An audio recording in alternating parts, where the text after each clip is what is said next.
from 7-Eleven to a 10-course sushi omakase. In this video, you will find all of your must-dos when it comes to food in Tokyo. What about our food tour, Simona?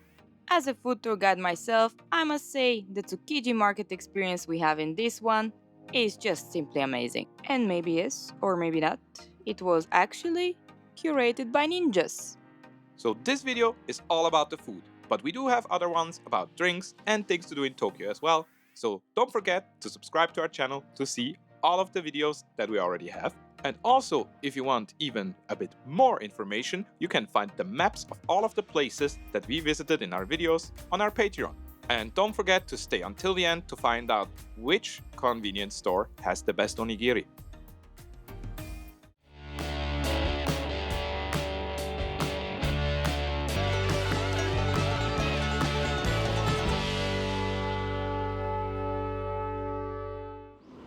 Hello there, original travelers. Welcome to another video of ours, and this time we show you our favorite places to eat in Tokyo. Don't forget to stay until the end to see a great food experience related to Tsukiji market here in Tokyo. Cheers, everyone. Our first stop is a good example that you don't have to research too long if you want to find good food in Tokyo. We were on Ameyoko Shopping Street and we decided to go for some yakitori. First thing we realized here is that they have a table charge, which means you pay a small fee for taking the table, but you will get a small snack for that. When we saw hoppy on the menu, we thought we're ordering beer, but it turns out Sandro's choice was more appropriate. If any of our viewers know what I ordered, please let me know in the comments. We started off with some yakitori skewers from different types of meat and fish, and then we had our highlight, a cucumber salad that was kind of spicy. Really nice choice. Special mention for the fried cheese and the cheese omelette and all of the cheese. Moving on, quite literally, to another fancy experience. For this one, we did do some research. If you wanna find reliable ratings for food places in Japan, you should check out Tabelog. We will link it in the description box below. Yoroniku is a more fancy place, and you will need a reservation to get a seat here. This is a yakiniku restaurant, which means basically grilled meat. So they will have small, bite-sized pieces of meat that they will grill for you. It's not all about meat though. The kimchi was also fantastic. Yeah, you're right. They also had egg on the meat from time to time. Did we mention that this place was fancy? Well, quick disclaimer. Not every night is caviar, wagyu and goat night for us. They have different options for menus with different amount of courses, and you will pre-book the one that you like the most. They had some cuts of beef we have never heard of before, and they were so tender they literally melted in our mouths. These days you can get wagyu in a lot of places around the world, but we have to say here it tasted a lot better. Our highlights were the katsu sandwich and also the shaved ice cream at the end, so be sure to leave some space for that. Alright guys, well, we're walking around here in the center of Tokyo. I want to tell you a little bit about our experience with food here. Obviously a lot of you guys, when you plan to come here, you come here because of the food. So did we, not only because of that, but mostly.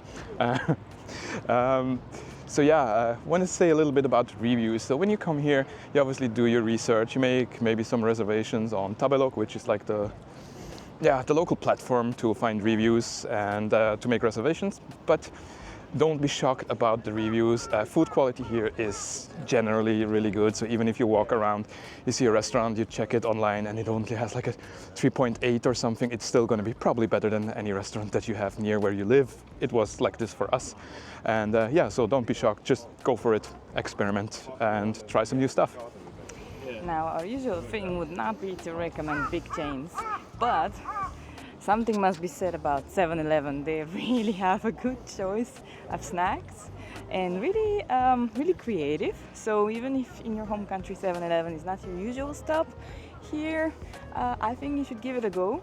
And yeah, I mean, it's also very good for breakfast, by the way. Yeah. Yeah. Yeah, especially if you don't have enough time, and sometimes here like we do, you have like an itinerary of a lot of things to do on the same day, then it's just easy for breakfast to not queue, because they like to queue in front of restaurants here. Just go grab something at 7-Eleven, but really try the local business as well, because the food's really good. We have a lot of cool food experiences in our video, so some of them you will need reservations. We'll put the link in the description box below, and you can reserve your seats. And be on time, they like when you're on time. Cheers everyone. Talking about being on time, we did have a situation with the sushi experience we booked. Sushi Rizaki has about 4 locations all over Tokyo, and we were headed to the wrong one first. A lot has to be said about the locals, who noticed that we were definitely in distress about missing our reservation. Those friendly strangers even made a phone call to the actual restaurant where we had a reservation and made sure that we could still get our food. We are really grateful for that. This small sushi place has only 10 seats, so it can be once again a bit difficult to get a reservation here, but it's absolutely worth it. It's probably the best sushi we have ever had.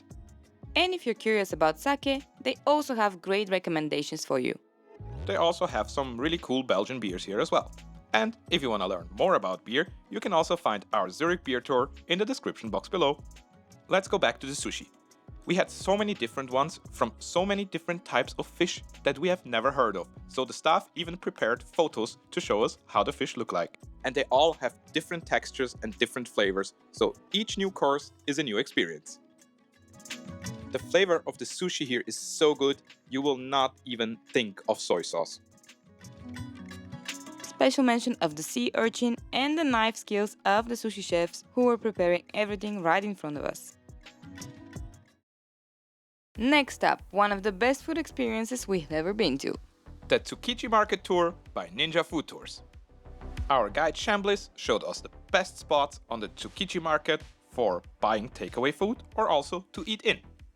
This ramen bowl was exactly what you need on a rainy day in Tokyo. Yeah, ramen. I would go for the katsu. Or hey, what about more great sushi? The sushi we tried on this tour was really cool because you were able to compare different types of fatty and less fatty tuna to each other. And shout out to the best and creamiest of mochis out there. Yeah, we're sure you guys had mochis before, but not like those. It was not only the best strawberry, but also the best chocolate we had in Japan. Matcha time, everyone! Yes, in every form you could think of, as drink or as ice cream. And because we were not full enough yet, we also went for egg on a stick. Unlike many other places around the world, good food doesn't stop at the train station in Tokyo.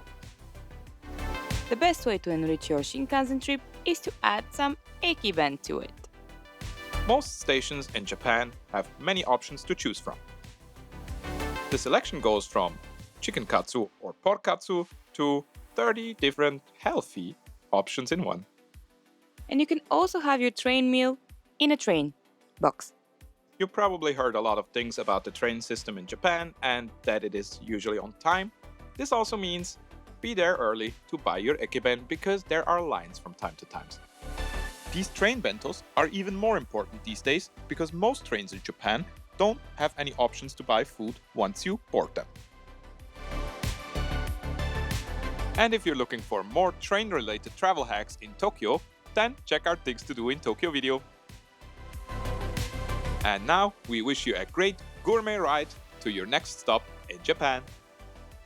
Our next stops will be Yokohama, Kyoto, and Osaka, so stay tuned. Thank you so much for watching. We hope you enjoyed this video from Tokyo in Japan. And now, as usual guys, don't forget to like and subscribe to see more of our videos from Japan and around the world. Cheers everyone! Our bonus tip for food in Tokyo is an obvious one: convenience store food. Yes, convenience stores might not be the best option where you come from, but in Japan, they're great. Bonus tip: the black premium onigiri at Family Mart.